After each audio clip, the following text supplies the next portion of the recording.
Okay, so now we will hear the afternoon concluding panel on the situation of Europe and what to do about it. Now, yesterday we were talking about the immediate danger of thermonuclear war coming out of the policy of the empire, which started as a response to the collapse of the Soviet Union, where the British Empire basically managed to create a special relationship with the United States, the neocons, to launch the policy of regime change, which has brought us to the present situation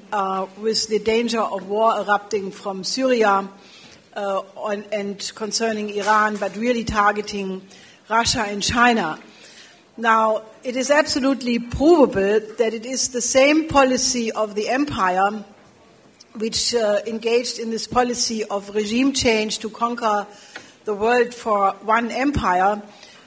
which was responsible for the present financial nightmare which is engulfing especially southern Europe, but in reality all the people who are not the parasites of the present system, and that is the large majority of the people, because it was the same policy of deregulation serving the same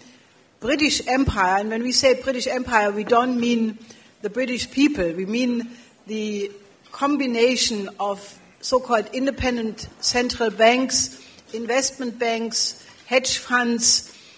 insurance companies, reinsurance companies, those people who have basically benefited from the bailout policy since the eruption of the crisis in 2007. And it happens that it is also that combination of conglomerates which are the beneficiaries of the policies bailing out the banks which are exposed in Greece or Italy or Spain or Portugal. So, what we are looking at is really two sides of the same coin. The problem is that if Europe remains under the yoke of this policy,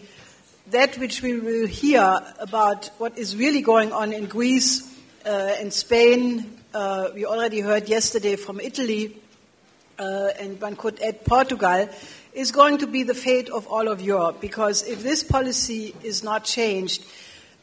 we will face a complete collapse of the system, and therefore it is in everybody's interest to hear, not only as we could hear yesterday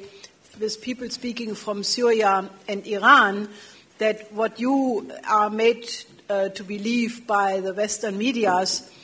is quite the opposite from the truth, and in the same way, what you hear about why Greece doesn't function, why Spain doesn't function,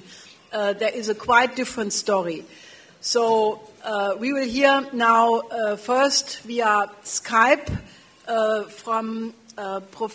Professor Katsenevas, who is an economics professor of the University of Piraeus in Greece, and he just wrote a book on why Greece should return to the drachma, and he is actually one of the leading spokesmen of a return to a national sovereign currency in Greece, and hopefully we can hear him now via Skype.